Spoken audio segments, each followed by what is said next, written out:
एक एक्ट्रेस है इंडिया की, उनकी डेथ भी हुई है एंटी एजिंग ट्रीटमेंट। ये सच में इतना डेंजरस है? वाइटनिंग इंजेक्शंस काफी कॉमन है आज। बिल्कुल टीके मत लगाएं। ये किडनी के इसमें प्रॉब्लम्स आ रही हैं, किडनी फेलियर होता है। ये स्किन कैंसर क्या है? जितनी स्किन गोरी होगी उतने स्किन कैंसर के चांसेस ज्यादा होंगे। Don't use medicine without your doctors prescription. जो देसी टोटके हैं, ये मुल्तानी मिट्टी हो गई, मेहंदी हो गई, हर स्किन को सूट नहीं करती। ये जो लेजर ट्रीटमेंट्स हैं, ये कितने सेफ है? एक दफा स्किन को छेड़ दिया, आप मेरी पक्की क्लाइंट बन गई। Don't play with your skin. हमें फेयरनेस क्रीम्स यूज करनी चाहिए। मार्केट में एक स्लोगन आता है क्रीम के ऊपर, काले रंग नू गोरा करे, गोरे रंग नू चन वर्गा। ओ चन नू ग्रेन लग जाता है। खुदा के लिए कजन मैरिजेस बंद कर दें।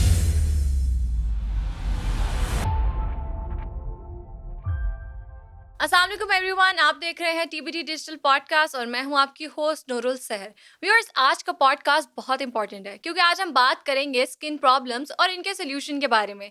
और इस सब पर बात करने के लिए मेरे साथ मौजूद हैं famous dermatologist doctor Atif Kazmi. तो एपिसोड को एंड तक लाजमी देखिएगा। अस्सलाम वालेकुम सर। जी वालेकुम अस्सलाम। कैसे हैं आप? गुड।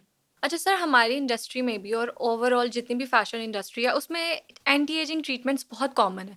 और अभी रिसेंटली एक एक्ट्रेस है, फेमस एक्ट्रेस इंडिया की, उनकी डेथ भी हुई है और कहा यह जाता है कि उनको कार्डियक अरेस्ट हुआ है और उस दिन उन्होंने ये ट्रीटमेंट लिया था, एंटी एजिंग ट्रीटमेंट। तो ये सच में इतना डेंजरस है?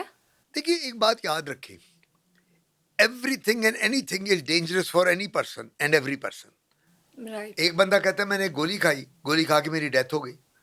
Reaction to anything can happen to anyone at any time. ये बात एक याद रखनी है। बिल्कुल। ये कह देना, एक बंदा कहता है मैं एंटीबायोटिक खाता हूँ, एक बंदा कहता है जी मैंने तो एंटीबायोटिक खाई तो मुझे तो रिएक्शन हुआ और मैं हॉस्पिटल 2 दिन दाखिल रहा, मर गया। मैंने तो बहुत देखे हैं ऐसे केसेस। सल्फा ड्रग्स के साथ होते हैं, हम दवाइयाँ ऐसी खा लेते हैं जिनका रिएक्शन हो जाता है। तो एंटी एजिंग ड्रग्स की जो आप बात कर रही हैं, बिल्कुल उनके भी रिएक्शन आजकल, अब मैं आपको बताता हूँ, आजकल ओजेम्पिक और मंजारो, ये 2 टीके ऐसे मार्केट में आए हुए हैं जो बड़े मोटे लोग, हैवी लोग, ओबेसिटी वाले, obese people, they are using. ये कोई कैंडीज नहीं है, ये नट्स नहीं है, चॉकलेट नहीं है कि आपने मजे से खाई और आप ठीक हो गए। इनके भी साइड इफेक्ट्स हैं। इनके, अच्छा, अब ये जिनकी आप बात कर रही हैं, इंडियन एक मॉडल या एक्ट्रेस की जिनकी डेथ हुई है, बिल्कुल एंटी एजिंग। अगर आप एंटी एजिंग ड्रग्स अपनी डोज से ज्यादा ले लें, जो आपको डोज प्रिस्क्राइब की गई है, अब आप एक बहुत मोटी औरत हैं, बहुत हैवी हैं और आपने शोबिज़ में काम करना है और आप कहती हैं जी मैं 2 गोलियां सुबह शाम नहीं खाऊंगी, मैं 6 खाऊंगी ताकि मैं जल्दी ठीक हो जाऊं, मेरा वेट रिड्यूस हो जाए। You can die due to the side effect. Right. So any drug and every drug can cause a reaction. सिर्फ एक बात याद रखें, don't use medicine without your doctor's prescription. Right. आप मेरे पास अब आती हैं, आप मुझे आके कहती हैं डॉक्टर आतिफ मेरी ये प्रॉब्लम है और मैंने अपने आप को पतला करना है, मैं बहुत मोटी हूँ, मेरा ये मसला है। मेरा क्या काम है? मेरा काम है मैं सबसे पहले आपका वेट, आपकी एज, आपकी हाइट और कोमॉर्बिडिटीज़ की हिस्ट्री लूँ। कोमॉर्बिडिटीज़ क्या होती हैं? शुगर तो नहीं, ब्लड प्रेशर तो नहीं, अल्लाह ना करे किडनी प्रॉब्लम तो नहीं, कोई लिवर का मसला तो नहीं, कोई थैलेसीमिया तो नहीं।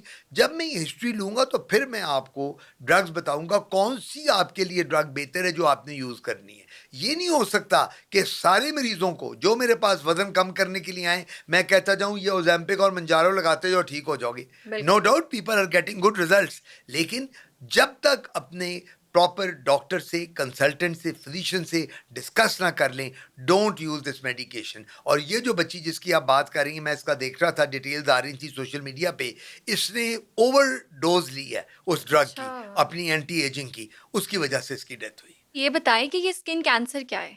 The skin of the body is the largest organ in the body. ये तो आप एग्री करेंगी, सर से पांव तक स्किन ही स्किन है। बिल्कुल। अगर स्किन ना होती तो सर्वाइवल ना होता। बिल्कुल। Liver, kidney, heart, spleen, lungs सब खत्म हो जाते।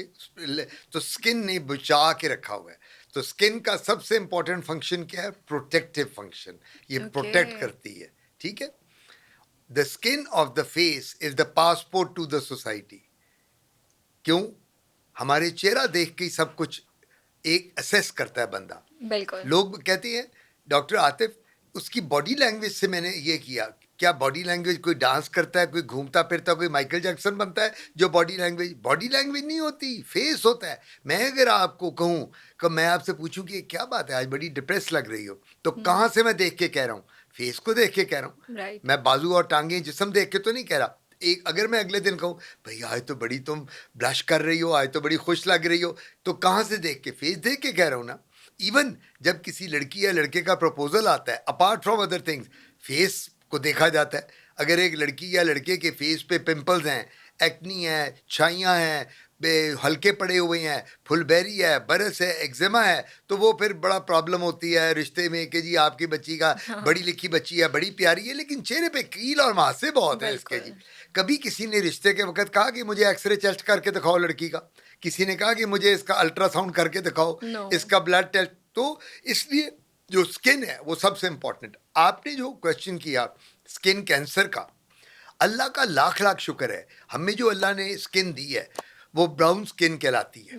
We are type 4 and type 5 skin. Type 1, 2, 3 जो है ये कहलाती है, इसको कहते हैं फिट्सपैट्रिक टाइप्स। ये टाइप जो है ये गोरों की स्किन है। अगर आप जाएं यूरोप में, स्कैंडिनेवियन कंट्रीज में, go to USA, England, go to Norway, Denmark, Sweden, Finland, उनमें और वो जो है ना उनको ब्लॉन्ड कहते हैं लोग। उनके बाल भी पिंक होते हैं, ब्राउन होते हैं, आंखें उनकी ब्लू होती हैं। तो उनकी स्किन में, ऑस्ट्रेलियन स्किन में, गोरी स्किन में कैंसर के बहुत चांसेस हैं। हमारी स्किन अल्लाह ने क्या किया, ब्राउन बना दी। अब हमें जो ब्राउन स्किन है, जो ब्राउन पिगमेंट है, इसका मतलब क्या है? हमारे में मेलानोसाइट्स बहुत हैं। मेलानोसाइट एक सेल होता है जो स्किन को काला करता है, डार्क करता है। तो हमारी स्किन में जेनेटिकली मेलानोसाइट्स हैं, इसलिए हमारे चांसेस स्किन कैंसर के मिनिमम है। लेकिन पाकिस्तान में स्किन कैंसर सबसे ज्यादा कहाँ है? केपीके में। पठान गोरे होते हैं, पठान बहुत फेयर होते हैं। फिर हमारे कश्मीरी लोगों में या जिनके कम्प्लेक्शन बड़े फेयर होते हैं उनमें। सो क्या आज की इस बात से, स्किन कैंसर से क्या पता चला? जितनी स्किन गोरी होगी, जितनी स्किन फेयर होगी, उतने स्किन कैंसर के चांसेस ज़्यादा होंगे। अब आप मुझे बताएं कि आपने भी शायद बाहर ट्रैवल, मैं तो पूरी दुनिया में गया हूँ, पूरा ट्रैवल किया है। ये जो बीच पे जाते हैं गोरा गोरी और सन बेदिंग करते हैं और लेट जाते हैं जाके, ये क्या करते हैं? ये अपने आप को टैन करते हैं। क्यों टैन करते हैं? ये स्किन कैंसर से बचने के लिए। ये एक ऑयल होता है, टैनिंग ऑयल, ये वो लगाते हैं और ये बीचेस पे लेट जाते हैं जाके वो धूप से, ताकि हम कैंसर से बचें। सिर्फ अल्लाह का शुक्र है, अल्लाह पाक का लाख लाख, कि हम लोगों में जो हमारी स्किन है इसमें मिनिमम कैंसर है। लेकिन इसमें भी कैंसर होता है, मैंने आपको बताया। और स्किन कैंसर जो होता है वो ज़्यादातर किन लोगों में होता है? जिनकी स्किन बहुत फेयर होती है, वाइट होती है, और उनका एक्सपोजर सन में बहुत होता है, अल्ट्रावायलेट रेज। अगर एक आपकी जॉब ऐसी है, आप फेयर बहुत हैं और सारा दिन आपने मार्केटिंग की जॉब करनी है, धूप में आना जाना है, सन ब्लॉक नहीं यूज़ करना, तो उसमें चांसेस हैं कि स्किन कैंसर बढ़ेगा। और जो सबसे इम्पॉर्टेंट स्किन कैंसर है जो एकदम डेथ कॉज करता है, उसको कहते हैं मैलिग्नेंट मेलानोमा। मेलानोमा एक कैंसर है जो एकदम स्किन को उसके अलावा basal cell carcinoma, squamous cell carcinoma, keratoacanthoma, Bowen, ये डिफरेंट टाइप्स हैं, एक्टेनिक केराटोसिस। तो ये वो स्किन कैंसर हैं कि जो आ जाते हैं गोरी स्किन के ऊपर। लेकिन कोशिश ये करनी चाहिए कि जो लोग फेयर हैं, जो लोग बहुत फेयर हैं और उनका अल्ट्रावायलेट रेज में बहुत होता है, वो सन ब्लॉक के बगैर बाहर ना निकले। बिल्कुल। अच्छा डॉक्टर साहब, ये बताएं कि वाइटनिंग इंजेक्शंस काफ़ी कॉमन है आज, और ये ग्लूटाथायोन इंजेक्शंस, तो ये सच में इफेक्टिव हैं? अप्रूवल ही नहीं है एफडीए से, they are not approved by FDA. मैं तो नहीं लगाता। मुझे, आप हैरान होंगी, मुझे 45 साल हो गए डर्मेटोलॉजी में, 45 ईयर्स से मैं प्रैक्टिस कर रहा हूँ। मेरे वालिद अल्लाह बख्शे professor Ghulam Shabbir, he was the founder of dermatology in Pakistan. उनको बाबा डर्मेटोलॉजी कहते थे डैडी को। तो मैं उनके साथ जब किंग एडवर्ड मेडिकल कॉलेज में मैं दाखिल हुआ 73 में, तो मैं उनके साथ बैठना शुरू हो गया। 1980 में मैंने किंग एडवर्ड से ग्रेजुएट किया, तब से मैं स्किन में हूँ। और देखा जाए तो आज तक, अभी तक एफडीए ने कोई ऐसी वाइटनिंग इंजेक्शन अप्रूव नहीं किया कि जो हम लगाएं और वो पेशेंट बिल्कुल गोरा और आपकी रंगत ही बदल जाए। ये पॉसिबल नहीं है। और ये जिसकी ग्लूटाथियोन की आप बात कर रही हैं, इनकी टैबलेट्स और कैप्सूल वो बंदा लेते हैं, वो हम दे देते हैं, उसके साइड। लेकिन इंजेक्शंस का जो सबसे बड़ा इफेक्ट है वो रीनल है, किडनी के ऊपर है। यंग बच्चियां जो टीके लगवा रही हैं, मेरे पास आती हैं, डॉक्टर, आपको मैं एक और बात बताता चलूं, जी। I am the pioneer of lasers in Pakistan. सबसे ओके। पहला लेजर पाकिस्तान में मैं लेके आया 30 साल पहले, किसी को पता ही नहीं था। और वो कौन सा राइट। लेजर था? Hair removal.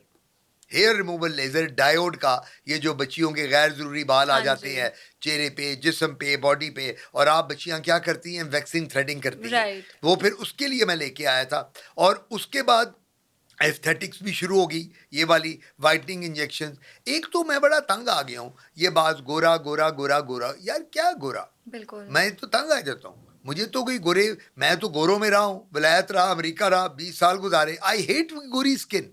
मुझे तो अपनी स्किन सबसे अच्छी लगती है, ब्राउन स्किन। जितनी अट्रैक्शन हमारी स्किन में है, ये मैं राइट। साफ बताऊं, हमारी स्किन इटालियन, स्पेनिश और हम लोगों की तरह की वैसी अट्रैक्शन। वो जो गोरा होता है उसको, मैं तो गोरे गोरियों में रहता रहा 24 घंटे। मुझे तो गोरियों की शक्लों से नफरत हो गई थी। मैं कहता था यार, तो मेरे पेरेंट्स को डर होता था किसी गोरी से शादी ना कर ले। वहाँ होता है ना, अच्छा। पाकिस्तानी जाते हैं बिल्कुल। तो उनको गोरियों के पीछे, तो मैं गोरियों से नफरत करता था। I never okay. लाइक गोरीज, मुझे आई हेटेड देम। तो अल्लाह का शुक्र है, हम लोगों को जो अल्लाह ने स्किन दी है, ये बेस्ट स्किन है। और ये जो गोरी करने वाली, जो मैं आपके प्रोग्राम के पॉडकास्ट के थ्रू कन्वे करूंगा, बिल्कुल टीके मत लगाएं। ये फेडरल ड्रग अथॉरिटी से अप्रूव नहीं है। ओके। किडनी के इसमें प्रॉब्लम्स आ रही हैं, क्रिएटिनिन यूरिया बढ़ रहा है, किडनी फेलियर होता है, and it can lead to complication in a younger age. Okay. या राइट।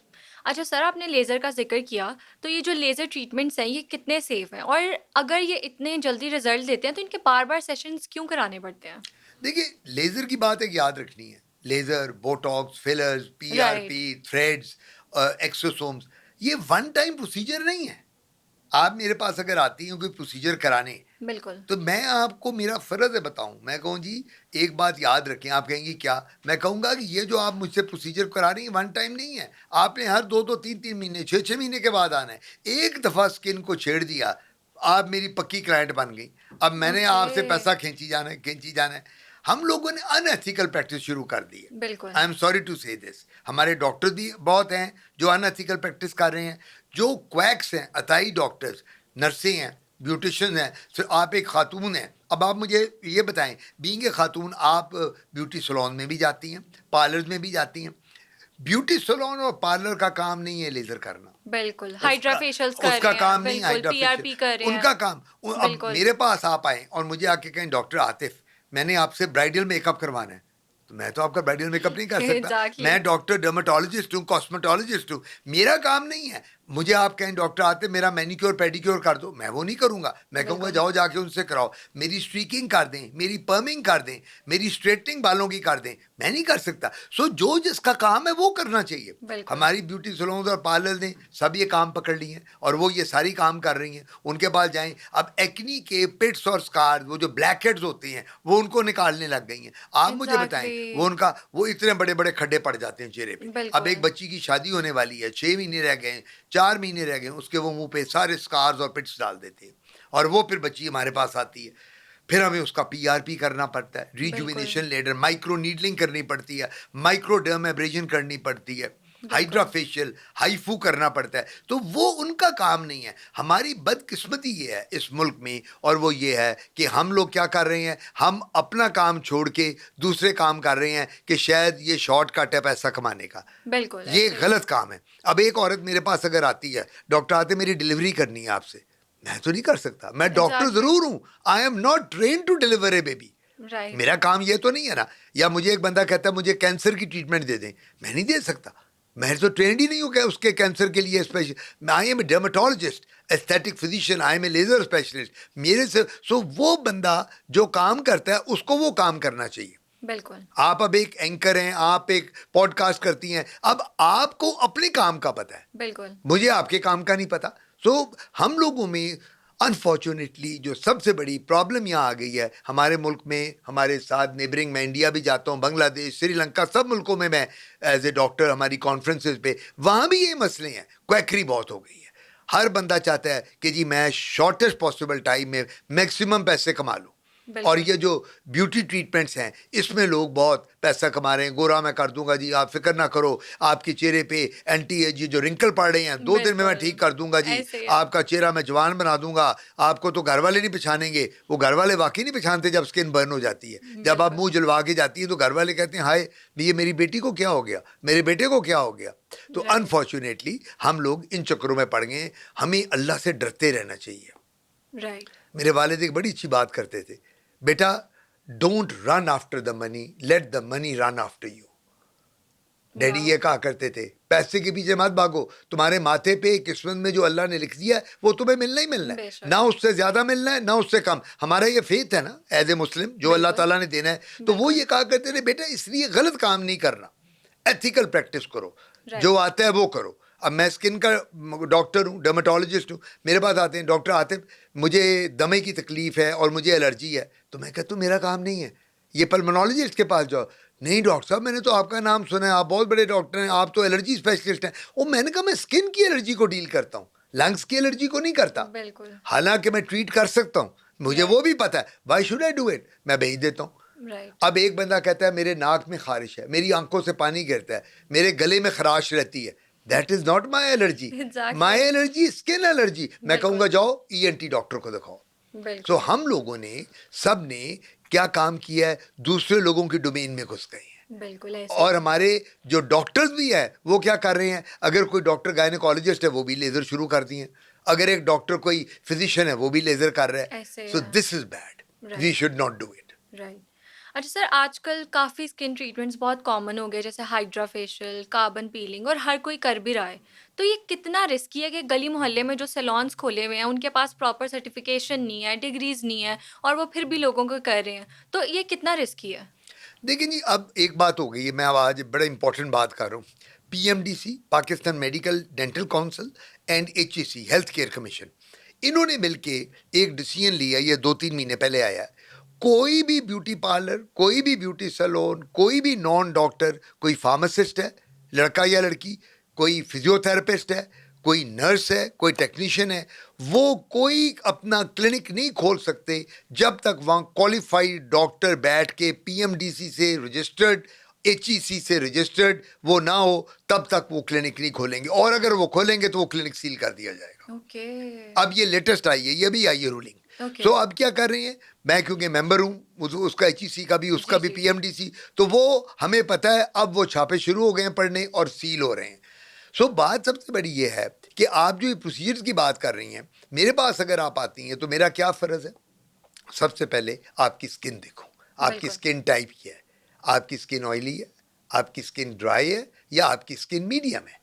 उसके हिसाब से मैं आपको बताऊं कि देखें, बात सुने मेरी, बात ये है कि आपको ये प्रोसीजर चाहिए, और ये प्रोसीजर जो है ये वन टाइम नहीं है, मैंने बिल्कुल। आपको गाइड करना है, फिर मैंने आपको बताना है कि इस पे पैसे कितने लगेंगे, कितना खर्चा आएगा, क्योंकि आपने जब भी आना है आपने मुझे पैसे देने हैं, बिल्कुल। जब भी आना है मैंने आपसे पैसे लेने हैं। अब आजकल एक नया बालों का ट्रीटमेंट एक्सोसोम्स आया है, हम वो करते हैं। ओके, ये क्या है सर? एक्सोसोम जो है ये एक केमिकल है जो हम बालों में सर में लगाते हैं, इंजेक्टेबल, जिससे बालों की ग्रोथ होती है। ओके। ये 1.5 लाख रुपए का, तकरीबन 80 पे, अबाउट 55-60 का एक टीका आता है, ऊपर 50,000 और लो, 1.25 लाख 1.5 लाख का टीका है। लेकिन ये भी हर बंदे के लिए बेनिफिशियल नहीं है। स्टेम सेल थेरेपी आ गई है, स्टेम सेल हम निकालते हैं, वो इंजेक्ट करते हैं सर में, चेहरे पे।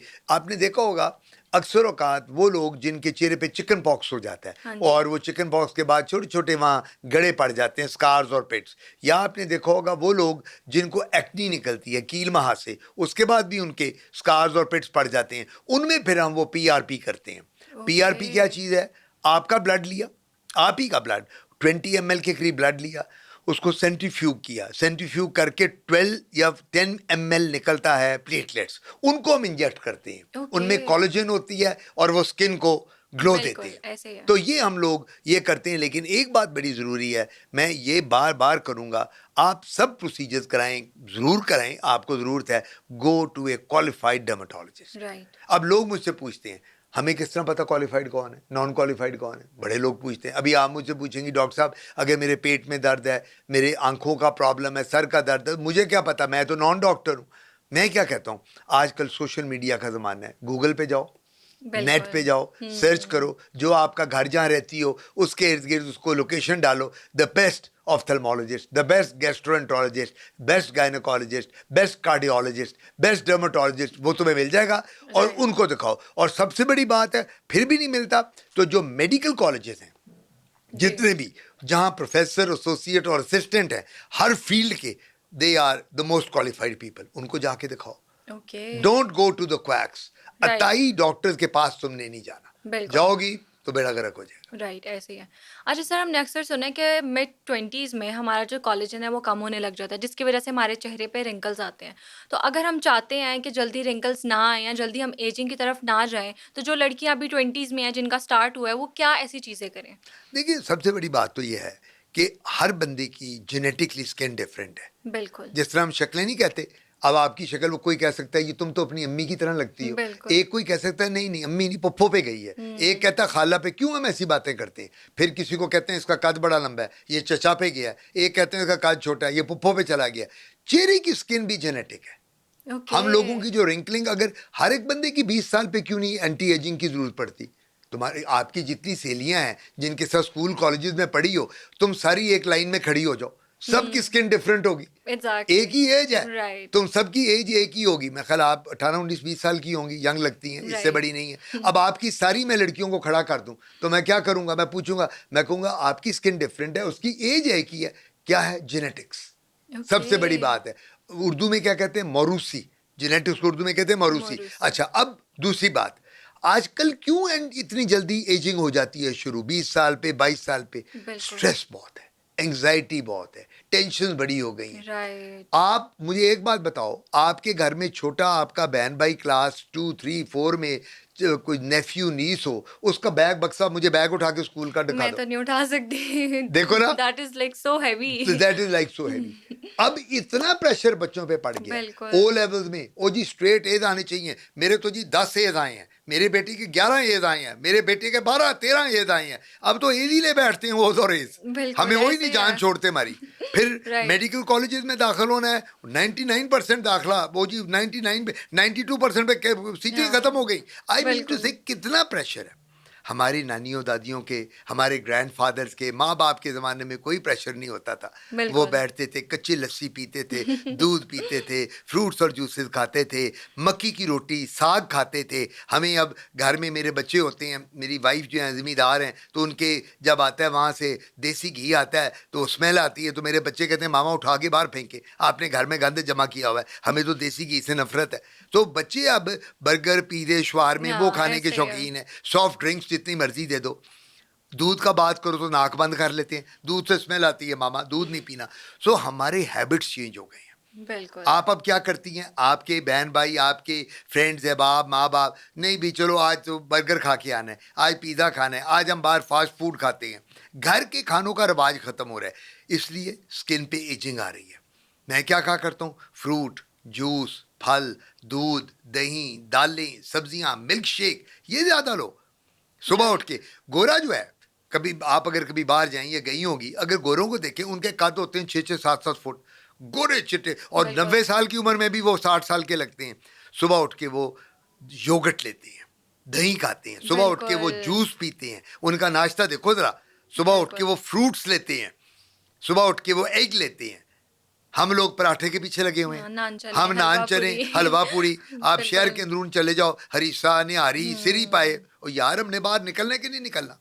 और क्या रीज़न होती है? 30 साल की उम्र में हमें पहला हार्ट अटैक हो जाता है। हमारे आजकल यंग एज में क्यों हार्ट अटैक हो रहा है? आजकल वो सोशल मीडिया पे एक बड़ी वायरल हो रही थी पिक्चर, आपने देखी हुई, एक टीचर पढ़ा रहे हैं, वो teacher young man, he was about 35, वो यंग, एक 35 साल का थी, 35, वो पढ़ा रहा है, बड़ा अच्छा पढ़ा रहा है, करते करते एकदम गिरता खत्म हो जाता है। सो क्यों ये कार्डियक अरेस्ट होता है? रीज़न क्या है? हमारी डाइट इम्प्रॉपर हो गई। हम लोगों ने ये सिरी, पाए, निहारी, हलवा पूड़ी, छोले, नान, इतना घी हमारे अंदर जा रहा है, वो हमारी आर्टरीज को क्लॉग कर देता है, वहाँ क्लॉट्स और थ्रोम्बस बन जाता है। और 30-30 साल के बच्चे, 32-35 साल के लड़के लड़कियाँ, उनको हार्ट अटैक हो रहे हैं। तो इस वजह से जो आपने बात की है कोलेजन की, वो बिल्कुल ठीक की है। स्ट्रेस नंबर 1 बड़ा बड़ा रीज़न है। नंबर 2 एक और रीज़न बताऊँ, और वो आप एग्री करोगी, मोबाइल, सेल फोन।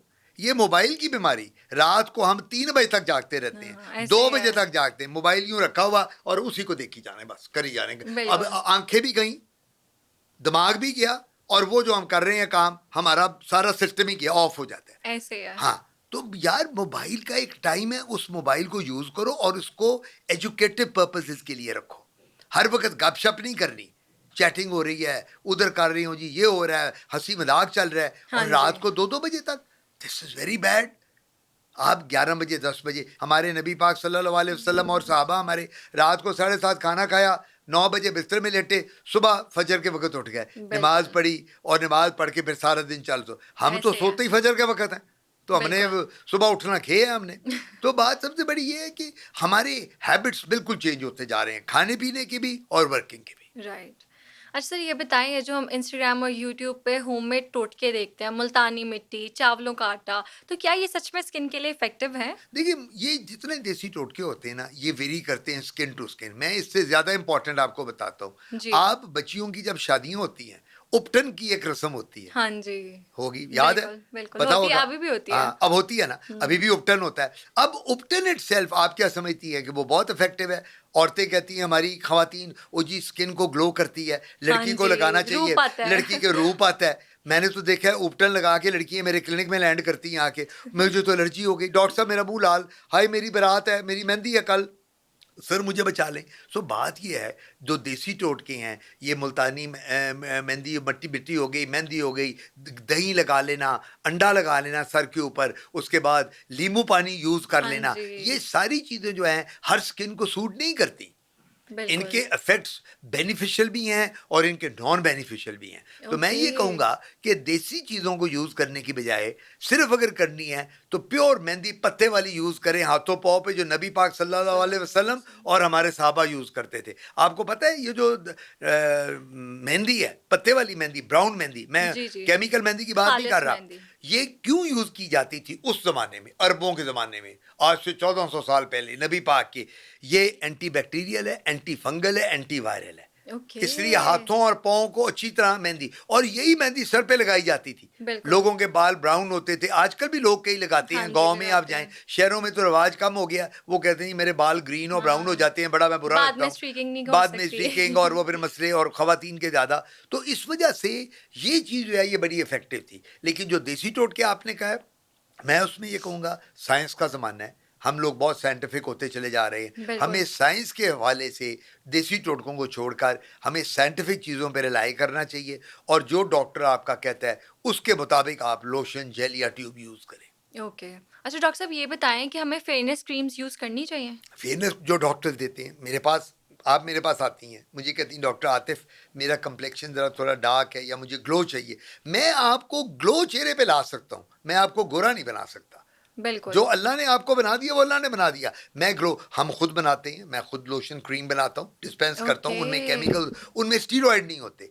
जो मार्केट में एक स्लोगन आता है क्रीम के ऊपर, काले रंग नू गोरा करे, गोरे रंग नू चन वर्गा, वो चन नू ग्रेन लग जाता है फिर। ओके, ठीक है ना? मर्करी मर्करी भी होता है उसमें बहुत ज़्यादा। मर्करी एंड स्टीरॉयड, हुँ, दो चीजें। मैं वो क्रीमों के नाम नहीं यहाँ ले सकता इस वक्त पॉडकास्ट में, नहीं तो मैं हुँ। क्रीमों के नाम लूँ तो आप हैरान हो जाएंगी। तो मैं उन लोगों को कहता होता हूँ, खुदा के लिए अल्लाह से डरा करो। वो क्रीमें बना रहे हैं, कोई कहीं ग्वाल मंडी में बना रहा है, कोई शालम मार्केट में हाँ, बना रहा है, और वो बिल्कुल। लड़कियों को, औरतों को पागल किया हुआ है बेच बेच के, और वो लड़कियां लगाती हैं स्टीरॉयड, और मकड़ी लगेगी, स्किन कैंसर होने का डर है, और औरतों के चेहरे पे बाल आ जाते हैं जब भी स्टीरॉयड वाली क्रीमें लगाएंगी। सो ये मार्केट में जो क्रीमें हैं, इनको गोरा करने वाली बिल्कुल ना यूज़ करें। आप डर्मेटोलॉजिस्ट के पास आएँ, हम लोग खुद क्रीम डिस्पेंस करते हैं, देते हैं, जिससे चेहरे पे ग्लो आती है। ओके। अच्छा डॉक्टर साहब, ये बताएँ कि आजकल ऐसे कौन से ट्रेंडिंग स्किन ट्रीटमेंट्स हैं जो कि बहुत हार्मफुल हैं स्किन के लिए? देखो, हार्मफुल तो कोई भी, एनीथिंग, देखो, excess of everything is bad. Right. आप मुझे कहती हो डॉक्टर आतिफ मैंने खाना खाना है, मैं कहती हूँ कि आएँ बैठे खाना खाते हैं। मैं कहता हूँ कि आज आप मुझे 5 फुलके इकट्ठे खा के दिखाएँ। आप कहती हैं डॉक्टर साहब 5 रोटियाँ मैं किस तरह खाऊँ? मैं तो एक आधी खाती हूँ। मैं कहूँगा नहीं। सो अगर आप एक्सेस करेंगी तो आपको वॉमिट भी हो जाएगी ना, पेट खराब हो जाएगा, बिल्कुल ऐसे ही है। आपको मैदा खराब हो, इसी तरह जितने प्रोसीजर्स हैं, कोई प्रोसीजर किसी चीज़ के लिए बंदे के लिए बुरा नहीं है, प्रोवाइडेड आपको उसकी ज़रूरत हो, नंबर 1, आप प्रॉपर डॉक्टर के पास हो, नंबर 2, और आपको पता हो उस प्रोसीजर के साइड इफ़ेक्ट्स का, और उसकी कॉम्प्लिकेशंस का। ओके फिर आपने वो प्रोसीजर करवाना है। ओके लेजर आप बार बार कराएंगी, स्किन आपकी बर्न हो जाएगी। बिल्कुल। अगर आप बोटॉक्स बार बार कराएंगी, बिल्कुल ग्लेड। अब आपने कई दफा देखा होगा, मैं यहाँ नाम नहीं ले सकता, लाहौर में जितनी शोबिज पर्सनैलिटीज हैं सारी मेरी पेशेंट हैं। लाहौर में जितने एक्टर एक्ट्रेसेस हैं, मैं यहाँ नाम नहीं ले सकता, सब मेरे पेशेंट हैं। सब के मैं बोटॉक्स की हैं, फिलर्स की हैं। अब कुछ एक्टर एक्ट्रेसेस या शोबिज के एंकर ऐसे हैं हमारे, जिनकी शक्ल देखो तो लगता है भाई इसने तो बोटॉक्स करा करा के अपना बेड़ा गर्क कर लिया। ऐसे है। वो बिल्कुल ड्राई लुक आती है और वो लगता है कि जिस तरह वार्निश नहीं फिरा होता चेहरे पे, किसी ने वार्निश फेर दिया है। ये भी उसको प्रॉब्लम देता है बार बार करवाने से। तो हर चीज की एक लिमिट है। ओके जो डॉक्टर आपका क्वालिफाइड कहता है उसको फॉलो करो, और मेरा ख्याल कभी मार नहीं पड़ेगी। ओके अच्छा सर, ये जो रेटिनॉइड्स हैं, पेप्टाइड्स हैं, ये अक्सर लड़कियों ने 19-20 साल की उम्र में स्टार्ट कर दी हैं, तो ये डेंजरस है स्किन के नहीं, लिए? कोई रेंजेस नहीं है। अगर जरूरत है तो करनी है। देखिए ना, मैं आपको बार बार एक बात करूंगा, अब ये 20-22 साल की लड़कियों को क्या जरूरत है जब तक डर्मेटोलॉजिस्ट से बात ना करें। बिल्कुल। देखिए ना, आप मेरे पास आती हैं, अब आपकी स्किन अगर मैं यहाँ से देख रहा हूँ, मैं समझता हूँ आपको किसी चीज की जरूरत नहीं। ओके हाँ, माशाल्लाह। सीरम की भी नहीं यू हैव किसी। नहीं, you have a baby skin, you have a Okay. Glowing skin. जितने पंगेबाजी ज्यादा करोगी उतनी स्किन खराब होगी। मैं कहा करता हूँ, Okay. Don't play with your skin. अपनी स्किन से खेलना छोड़ दो। अल्लाह ताला ने इतनी अच्छी स्किन दी है। कल को 10 साल बाद जब आपकी उम्र बढ़ेगी इंशाल्लाह और आगे जिंदगी में जाओगी, फिर कोई जरूरत है तो करा लो। अब आप जैसी पेशेंट मेरे पास आए, मैं कभी कोई एडवाइस नहीं, हाँ सन ब्लॉक कह दूंगा कि बाहर अगर तुम निकलती हो, भाई बेटा तुम क्या जॉब करती हो, सनलाइट में कितना है, गाड़ी कितनी चलाती हो, सन ब्लॉक यूज कर लो। Okay. Unnecessary treatments, serums, retinoids हम देते हैं, एक्नी में देते हैं, पिगमेंटेशन में देते हैं, स्याहियां नहीं पड़ जाती हाँ जी। चेहरे पे, हल्के पड़ जाते जी, हैं, जी। जो ये मेलाजमा कहते हैं, जिस तरह उसको हम इंग्लिश में मेलाजमा कहते हैं, Okay. स्याहियों को। अब प्रेगनेंसी हुई एक औरत के, मसलन 4 या 5 बच्चे हैं, अब उसके बाद उसको प्रेगनेंसी के बाद 4-5 बच्चों के बाद स्याहियां भी पड़ जाएंगी। हम बिल्कुल। उनको फिर वो रेटिनॉल देते हैं, रेटिनॉइड्स देते हैं, वो लगाते हैं, लेकिन अननेसेसरीली नहीं देना। कोई भी Okay. चीज आपने ये नहीं देनी। अब हल्के पड़ गए हैं तो आप अननेसेसरी ट्रीटमेंट हल्कों की कर रही हैं। सो हमेशा एक बात याद रखें, ये चीज़ें सारी बड़ी बेनिफिशियल हैं, provided your doctor prescribes to you, provided you do not go to a beautician और ए ब्यूटी सलोन, और क्वैक्स के पास नहीं जाना। ये जितने ब्यूटी पार्लर खोले हुए हैं, जितने चलो ब्यूटी पार्लर छोड़ दो, तुम ब्यूटी पार्लर के अलावा ये गुलबर्ग में या कैंट में, डिफेंस में, लाहौर में, जहाँ चली जाओ, हर गली महल्ले में लिखा है एस्थेटिक लेजर स्पेशलिस्ट। बिल्कुल, एक ही ऐसे बात, ही है। अब आज के बाद मैं अपने पॉडकास्ट के थ्रू बता रहा हूँ और आपको भी समझा रहा हूँ, जब भी कहीं जाओ प्रोसीजर कराने, एक ही बात करो, कहो जी डॉक्टर साहब मुझे अपनी पीएमडीसी की रजिस्ट्रेशन दिखा दें। ओके बस, और कोई बात नहीं करनी। कहो जी आप जो कहेंगे मैं पैसे देने को तैयार हूँ, मैं प्रोसीजर कराने को तैयार हूँ। आई वुड लाइक, माइंड ना कीजिएगा डॉक्टर साहब, मैं आपका कोई इम्तिहान लेने नहीं आई, या मैं आपको कोई चैलेंज नहीं कर रही आपकी इंटेग्रिटी को। मुझे अपनी आप पीएमडीसी की रजिस्ट्रेशन दिखा दें। अगर आपके पास है और वो क्लिनिक में लगी हुई है तो आई फील कि आई एम सेफ। अगर बिल्कुल। आपके पास वो नहीं है, I am unsafe, I am leaving. बिल्कुल जब ये बात आप करेंगी, खुद ब खुद वो डॉक्टर घबरा के कहेगी हाँ भाई ये है, तो उसको आपको पता चल जाएगा कि वेदर वो क्वालिफाइड है कि नहीं है। बिल्कुल ऐसे ही है। या अच्छा डॉक्टर साहब, ये बताएं कि एक्जिमा क्या है और क्या ये सच है कि इसका कोई ट्रीटमेंट नहीं है? एक्जिमा को उर्दू में, पंजाबी में चंबल कहते हैं। ओके ये भी जेनेटिक होता है, अच्छा 80%। अब एक्जिमा क्या होता है? एक्जिमा में एक बीमारी होती है एटोपिक एक्जिमा, वो बच्चों में आता है, वो भी जेनेटिक होता है। वो किन फैमिलीज में आता है? कजन मैरिजेस में। खुदा के लिए कजन मैरिजेस बंद कर दें। I don't know whether you are married और नॉट। No, I'm not. मेरी बस तुम्हें एक ही रिक्वेस्ट है कि कजन को तुमने घर में नहीं घुसने देना, जो कजन मैरिज के चक्कर में आता है। उसको कहो मैंने तुम्हारी शकबार लिख दो, no cousin allowed, only on telephone, बस टेलीफोन पे बात करो। ये जो कजन मैरिजेस, मैं तंग आ गई हूँ कजन मैरिजेस से। वो 25 करोड़ की आबादी मर गए ने मुसलमान, करो उत्थे विआह करो बाहर। ਜਿਹੜੀ औरत आती है, घर दी कुड़ी, घर दा मुंडा, घर दी जदाद, घर दा पप्पो का बेटा, नफरत हैगी है मैनू पप्पो मामिया चाचियां खालियां दे। तूने बिल्कुल नहीं मानना, कल को तेरा है भगा दूं उन सबको, और बाद दरवाजा कुंडी लगा दिया कर, मत घुसने दे किसी को। कहो जी कि डॉक्टर आतिफ ने कहा मेरे से बात करा दे, मैं नंबर दे के जाऊंगा, जो बात करे। सो कजन मैरिजेस में इतनी प्रॉब्लम हमारे आ रही है और हम उसी चक्कर में है। ये घर की लड़की है, ये घर का लड़का है, ये मामू की बेटी, ये चचा का बेटा, पप्पो। यार हम लोग मुसलमान, इतनी बड़ी आबादी है, अच्छे बुरे तो हर जगह ही होते हैं ना दुनिया में। बिल्कुल, ऐसे ये ही तो है। नहीं, अच्छे बुरे हम में भी हैं, गोरों में भी हैं। यार आप ढूंढते हो, अल्लाह ताला अच्छा करता है, मैच मिल जाता है। लेकिन ये हमने जो शादियों का काम, अब मैं कभी आपसे कजन मैरिज पे एक पॉडकास्ट करूंगा और मैं आपको वो बीमारियां बताऊंगा जो कजन मैरिजेस के बच्चों में आती हैं। आप कानों का हाथ लगाओगी और आप ये पॉडकास्ट करते भाग जाओगी उठ के डर के, जिस तरह उनके खून निकल रहा होता है पैदाइश पे और बच्चा 6 महीने में मर जाता है उसका, ओह माय कजन मैरिज का। गॉड! तो मैं ये आपको बताना चाह रहा हूं कि इस वजह से you have to be very careful. और आपने जब भी कभी बच्चों में एक्जिमा देखना है तो पहली हिस्ट्री उसकी ये लेनी है। क्या कज़न मैरिज है? वो कहेगा जी हमारी तो कज़न है, मेरी पप्पो की बेटी है। ये वो लड़का कहेगा जी मेरे चाचा का बेटा। इस तरह करके अगला सवाल आपने करना है, फैमिली हिस्ट्री है एक्जिमा की? हाँ जी, मेरी अम्मी वो दादी को इसकी बच्चे की थी जी एलर्जी, पुप्पो को इसकी है जी, इसकी खाला को थी जी। फैमिली में आती है एक्जिमा, जेनेटिक ज़्यादा होते हैं बच्चों में, और ये 12-13 साल तक एटॉपिक चलता है। जो एडल्ट में हमारी आपकी उम्र में आता है वो ठीक हो जाता है, लेकिन वो भी एलर्जिक होता है, जिसको चंबल कहते हैं। और ये डाइट से भी रिलेटेड है। ओके। अक्सर लोग कहते हैं मैंने गर्म चीज़ खा ली। गर्म का क्या मतलब? अगर तुम इसको कोई आइसक्रीम को माइक्रोवेव में रख के खाओगे तो गर्म करके खाओगे तो आइसक्रीम गर्म हो गई, या नो, आइसक्रीम को ठंडा। Obviously not. ये गर्म ठंडा क्या चीज़ है भला? गर्म मीन्स हाई प्रोटीन, ठंडा means minerals, vitamin and carbohydrates. ये राइट। ठंडा गर्म ये होता है लेमन टर्म में। ओ जी डॉक्टर साहब, मैं तो जब भी कोई गर्म चीज़ खाता हूँ, मैं कहा क्या खाते हो? डॉक्टर साहब मैं आम खाता हूँ। मैं कहा आम को फ्रिज में रख के फ्रीजर में फिर खाओ, ठंडा हो जाएगा आम। लोग राइट। पूछते हैं डॉक्टर साहब बिल्कुल। मैं अगर 3 आम खा लूं मेरे दाने निकल आते हैं, क्योंकि आम गर्म होता है। मैं कहा हाँ गर्म जी। होता है आम? मैं कहा फ्रिज में रखो, फ्रीजर में रखो, ठंडा करके खाओ, दाने नहीं निकलेंगे, वो ठंडा हो गया आम। नहीं डॉक्टर साहब आप मजाक कर रहे हैं। ओ मैं कहा ठंडा गर्म ये नहीं होता, तुम्हें पता ही नहीं है ठंडे गर्म का। फिर तो बिल्कुल। ठंडे का क्या मतलब है? You are taking lot of vitamin, minerals and carbohydrates. गर्म का क्या मतलब है? You are taking lot of proteins. तो बिल्कुल। वो गर्म हो। तो इस वजह से जो चंबल है, एक्जिमा है, ये डाइट से भी रिलेटेड है। जब आप बहुत ज्यादा प्रोटीन डाइट लेंगे चंबल बढ़ेगा, एक्जिमा बॉडी में आएगा, जिसको खारिश हो जाती है, हाँ जी। जख्म बन जाते हैं बिल्कुल। बॉडी पे, जिस्म पे, चेहरे पे। और बच्चों में जो है ये डाइट से, बच्चों में ड्रेस के साथ मोटे कपड़े पहना रहे हैं, अच्छा जानवरों के साथ। हमारे एक और रिवाज है, हमने पेट्स रखने शुरू कर दिए हैं। बिल्कुल। बिल्लियां तो हर घर में हैं आजकल। हाँ और जी। वो हम जाते हैं उसको हग करते हैं कैट को, और उसको अपने लैब में ले लेते हैं, मुंह के साथ लगाते हैं फर। अब हमें ये नहीं पता होता कि 100 बीमारियां उन जानवरों में हैं। ऐसे ही है। तो सबसे पहले अपनी बिल्ली को, कुत्ते को, कबूतर को, बकरी को, भैंस को, चिकन को, जो जो वहां आपके घर में हैं जानवर, उनको वेटनरी डॉक्टर को दिखाओ ताकि उनकी बीमारियों को भी खत्म किया जा सके। फिर आप ओके। उनको रखो। तो चंबल जो है इसको एक्जिमा कहते हैं, एक्जिमा को चंबल कहते हैं। और इसके कॉजेज में ये जेनेटिक है, मौरूसी नंबर 1, नंबर 2 डाइट से रिलेटेड है, नंबर 3 अगर हम साबुन है बहुत ज़्यादा यूज़ कर रहे हैं अननेसेसरीली, बहुत शैम्पूज बॉडी पे यूज़ करते हैं, इरिटेट होकर स्किन, उसके साथ भी आ जाती है। All right. ओके। अच्छा सर, आपने एक्जिमा का तो एक्सप्लेन किया है, विटलाइगो का बताएं। दो विटलाइगो बड़ा इंपॉर्टेंट टॉपिक छेड़ा है।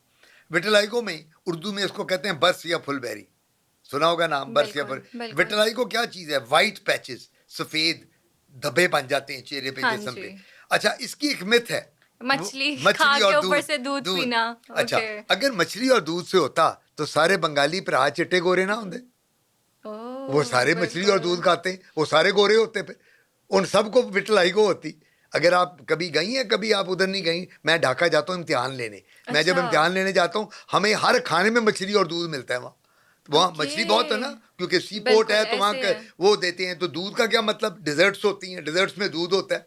तो वो तो इस वजह से मछली दूध का कोई तल्लक नहीं। ये भी कज़न मैरिजेज में आती है, ये जो मैं अच्छा। कज़न की बात कर रहा था, विटलाइगो भी, जिसको बरस कहते हैं। लेकिन ये ट्रीटेबल है, इसको ट्रीट। माइकल जैक्सन जब पैदा हुआ तो काला था, जब मरा तो गोरा था। क्या हुआ उसे? मैं एक दफ़ा इसका कॉन्सर्ट, मैं न्यूयॉर्क में था, मैं पढ़ता था तब, तो अच्छा। मैं इसके कॉन्सर्ट सुनने, मुझे बहुत अच्छा लगता था, तो मैं कॉन्सर्ट सुनने गया हुआ था वहाँ इसका, मेरी वाइफ साथ थी। तो ये आधा आधा गोरा था, अच्छा। ये आधी विटलाइगो हो गई थी इसको। ओके। ये पैदा तो एज ए डार्क हुआ, he was a black African, लेकिन ओके। जब ये हुआ तो उसको विटलाइगो या फुलबेरी बरस हो गई, आधी हो गई। तो आधी फिर जब ये अपने डॉक्टर के पास गया, इसने अपने डॉक्टर से, मैंने पूछा था इससे, मैं कहा ये क्या, किस तरह सारा किया? कहता जी जब मैंने अपने डॉक्टर के पास गया तो मुझे डॉक्टर ने कहा कि mister Jackson you tell me, मैं सारा गोरा कर दूं या सारा काला कर दूं? कहता है मैंने सोचा, मैंने कहा यार पैदा तो मैं काला हुआ था, चलो मर के गोरा जाता हूँ, मर जाऊंगा तो गोरा कब्र में जाऊं। तो अल्टीमेटली उसकी ट्रीटमेंट करके सारा। अगर 50% से ज़्यादा, 50% से ज़्यादा आपको फुलवेरी या बरस है, तो हम आप मरीज से पूछ लेते हैं। मैं मरीज को पूछता हूँ कि बेटा आप बता दें, आपको सारा वाइट कर दें या नॉर्मल स्किन आपकी कर दें। अगर मरीज कहता है सारा वाइट कर दो, हम सारा वाइट दवाइयों से कर देते हैं, लेजर के साथ। अच्छा। अगर मरीज कहता है सारा नॉर्मल कर दो, तो हम नॉर्मल कर सकते हैं। So it is a treatable disease. Okay. इसका दूध और मछली का कोई चक्कर नहीं है। ओके। कजन मैरिजेज में बहुत कॉमन होता है, हमें वो उसको अवॉइड करना चाहिए, लेकिन ये मैं बताता चलूँ कि ये 100% ट्रीटेबल है। ओके। अच्छा डॉक्टर साहब, एक और चीज़ आजकल बहुत ट्रेंडिंग में है, कोरियन फेशियल्स। तो इसका बताएं कि क्या ये हमारी स्किन के लिए सेफ है ये ट्रीटमेंट्स? आप कोरियन कहती हैं, अब ये ब्यूटिशियन ने और जो ये एस्थेटिक वाले क्लिनिक बन गए हैं, यूएसए फेशियल, यूके हाँ फेशियल, जी। British facial, Indian facial, Sri Lankan facial, क्या बकवास है, क्या मजाक है यार ये। फेशियल का मतलब क्या है? What is the meaning of facial? They are removing your dead layer of the skin. अब आप ब्यूटी क्लिनिक में आम जब फेशियल कराने जाती हो, कोई कहती है लड़की आपको, मैं आपका हर्बल फेशियल कर दूं, कोई कहती है मैं आपका वेजिटेबल फेशियल कर दूं। क्या चीज़ है ये? सब ड्रामेबाजी है। कोरियन फेशियल पैसे कमाने के तरीके हैं। आपकी स्किन को पील ऑफ करना है उन्होंने, जो डेड स्किन है, जो ओके। एपिडर्मिस कहलाती है, और नीचे से नई डर्मिस आती है, उस पे चेहरे पे ग्लो आ जाती है।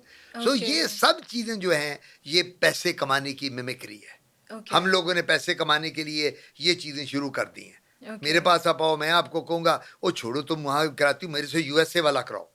मैं तो हाँ, यूएसए का, बिल्कुल। मैं तो उसको, जो मेलानिया ट्रंप करती है, ट्रंप की बीवी, हाँ। मैं वो वाला तुम्हें दे रहा हूँ, हमारे वो पास कराओ। ये मशीन है, ये हाँ मशीन मशीन है, है। मैं 2 बार ड्रामे करके कहूँ जी इधर ₹1,00,000 रखो और चलती बनूं। ऐसे ही हम है। लोगों ने 2 नंबर काम बहुत कर दिए, अल्लाह ऐसे से ही है। डरना छोड़ दिया है। ये नहीं राइट। सोचते कि ये जो हराम खाते हैं ना हम लोग, ये कहीं ना कहीं निकल जाता है। एग्जैक्टली राइट, ऐसे ही है। उर्दू का एक लफ्ज़ है, मेरे वालिद कहा करते थे, अल्लाह बख्शे मकाफात अमल।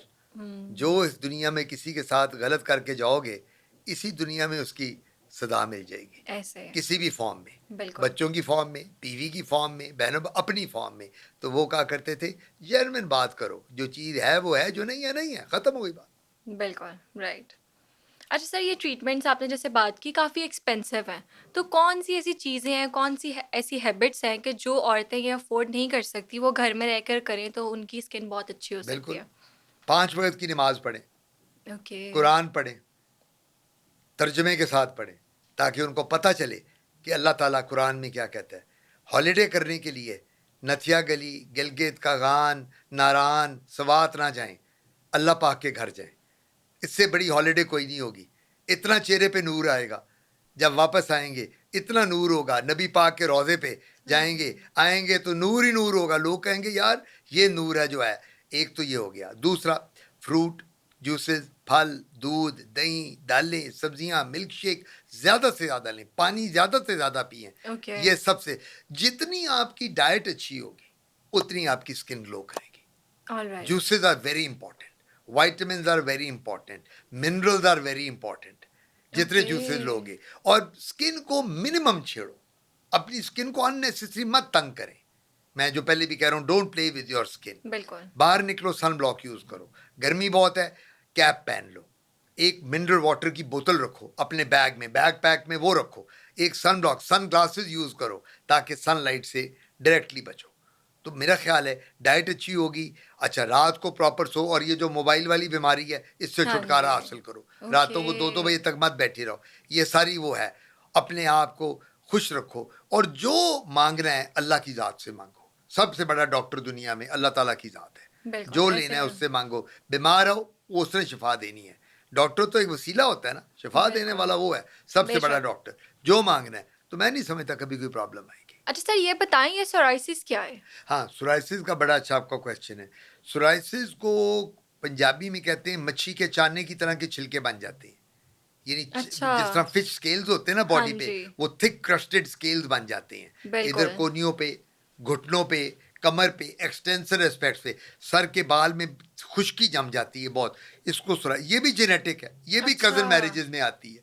One of the genetic disorder, और आती कजन मैरिजेस में है। लेकिन ये बीमारी की ब्यूटी क्या है, ये लगने वाली नहीं है, कंटेजियस नहीं है। ओके। एक से इसका कैंसर नहीं बनता, इसके साथ अल्लाह ना करे मौत वाकया नहीं होती। सो सोराइसिस जो है ये क्रॉनिक है, इसको ट्रीटमेंट बड़ी मुश्किल है। आजकल बायोलॉजिकल्स आ गई हैं मार्केट में, 70-80 हज़ार रुपए का एक टीका आता है इसका, और 12-15 लाख रुपए के टीके लगते हैं ओवरऑल। तो लेकिन वो भी गारंटी नहीं है, उससे बिल्कुल। बेहतरी आ जाती है, फिर आ जाती है सोराइसिस, ये आती जाती रहती है। लेकिन इसकी सबसे बड़ी बात है कि अल्लाह ना करे कि इसका कैंसर नहीं बनता और ये बीमारी लगने वाली नहीं है। क्रॉनिक है, ट्रीटमेंट हम देते रहते हैं, मरीज ठीक हो जाता है, चला गया आ गया, चला गया आ गया, लेकिन खुदा ना खास्ता जानलेवा नहीं। इसका अर्थराइटिस बन जाता है, यानी हाथ पाँव इस तरह हो सकते हैं, इसमें जोड़ों में दर्दें सोराइसिस में आ जाती हैं। लेकिन वो भी पूआ थेरेपी हम देते हैं। पूआ थेरेपी को होती है अल्ट्रा वायलेट रेज। सोरल ओके। हमारे पास अस्पतालों में चेंबर बने हुए हैं, उनमें हम खड़ा कर देते हैं, उस रेज के साथ काफ़ी मरीजों को फ़र्क पड़ जाता है। ओके। या अच्छा सर, तो ये विटलाइगो और एक्जिमा ये कंटेजियस हैं? नो, ना विटलाइगो कंटीजियस है ना eczema. Okay. Vitiligo, eczema, psoriasis तीनों जेनेटिक ऑटो इम्यून डिसऑर्डर हैं। ओके। जो एक्जिमा है वो जेनेटिक भी है, लेकिन जो विटलाइगो और सोराइसिस इसको ऑटो इम्यून कहते हैं। Auto okay. इम्यून का क्या मतलब है? ऑटोमेटिकली बॉडी में आपकी डिफेंस मैकेनिज्म कमजोर हो जाता है, जिसकी वजह से ये बीमारी आती है। ओके। अच्छा डॉक्टर साहब, ये बताएं कि एक मिथ है कि जो डेली हम मेकअप करते हैं स्किन पर, ये बहुत डेंजरस है स्किन के लिए, तो इज दैट बिल्कुल। ट्रू? मैं अब आपको बताऊं, आप आती हो ना यहाँ, डेली आती होंगी पॉडकास्ट वगैरह जब प्रोग्राम बिल्कुल, हमें तो हर रोज करना पड़ता है, डेली करना हमारी पड़ता जॉब है। है। बिल्कुल जॉब है, आप करें, ज़रूर करें, आपकी जॉब है, आपका ब्रेड एंड बटर है, आपने काम करना है। एग्जैक्टली। आपने जब काम यहाँ ख़त्म करना है ना, मसलन आज अब लेट्स से आपका मेरा पॉडकास्ट के ख़त्म, इसके बाद कोई प्रोग्राम नहीं, इमीडिएटली आपने वॉशरूम में जाना है, चेहरे को साफ करना है, अपना मेकअप उतारना है। अगर कोई आगे नहीं है प्लान, कोई प्रोग्राम, तो बिल्कुल। सीधा घर जाना है। ओके। आपने अननेसेसरी अपनी कॉस्मेटिक्स और मेकअप को चेहरे पे नहीं लगा रहने देना। बिल्कुल। ये जो अब आप अगर लेट से आई हैं, आपने यहाँ वो अपना पफिंग कराई है, फाउंडेशन लगी है, मस्कारा, आईलाइनर, लिपस्टिक लगी एग्जैक्टली। हुई है, इन सब में केमिकल है। अब जो भी आप यूज कर रही हैं केमिकल है ना। जो बिल्कुल। भी हम मेकअप करते हैं, मेकअप कोई मॉइस्चराइजिंग क्रीम तो नहीं है, लोशन तो नहीं है ना कि लगा लिया अब आप लगा रही। जितनी देर ये ज्यादा लगा रहेगा, उतने केमिकल ज्यादा एब्जॉर्ब होंगे स्किन में, और चांसेस क्या होंगे, अल्लाह ना करे, कि स्किन को इरिटेट करेंगे, एक्जिमा बन जाएगा, बिल्कुल। स्किन पे वाइट पैचेस बन जाएंगे, धब्बे बन जाएंगे, सिबोरिया बन जाएगा, खारिश शुरू हो जाएगी। तो क्यों हम वो करें? ओके। तो आप, मैं अपने हर प्रोग्राम में जब भी कहीं करता हूँ, तो मैं ख़वातीन अगर एंकर्स हूँ तो मैं उन्हें यही कहता हूँ कि बेटा अपना इमीडिएटली आप रिमूव करें मेकअप और फिर अपने घर जाएं, बिल्कुल। ताकि अल्टीमेटली ये ना हो कि जितनी देर ज़्यादा आपने मेकअप किया है, मेकअप जो होता है मिनिमम करना चाहिए। डिपेंड करता है आपकी स्किन टाइप क्या है, नंबर वन, बिल्कुल। और आप किस किस्म की स्किन चाहती हैं। कुछ लोग चाहते हैं कि जी मैं तो मेकअप के बगैर बड़ी कंफर्टेबल है, एक आधा फाउंडेशन कर दो। कुछ लोगों को, कुछ बच्चियों को स्किन में ज़्यादा ज़रूरत होती है चीज़ों बिल्कुल। की, डिपेंडिंग ऐसे ही है। Upon the type of skin. तो राइट। वो जिसकी स्किन जैसी है वो ज़रूर करे makeup, you have every right, लेकिन मिनिमम टाइम के लिए करे, क्योंकि गर्मी में जब ये करोगी तो वो सारे का सारा पसीने के साथ उतर जाएगा और वो और बिल्कुल। प्रॉब्लम क्रिएट करेगा। बिल्कुल ऐसे है। तो ये है। Thank you so much sir, thank you so much you for your welcome. Time. बहुत इन्फॉर्मेटिव सेशन यू था, थैंक वेलकम। यू। उम्मीद करते हैं आपको आज का पॉडकास्ट पसंद आया होगा। नेक्स्ट आप किन टॉपिक्स पर पॉडकास्ट देखना चाहते हैं, कमेंट सेक्शन में अपने ओपिनियन जरूर शेयर करें, और हमारे चैनल टीबीटी डिजिटल को सब्सक्राइब करना ना भूलें। मिलते हैं नेक्स्ट पॉडकास्ट में नेक्स्ट गेस्ट के साथ, तब तक के लिए स्टे ट्यून्ड।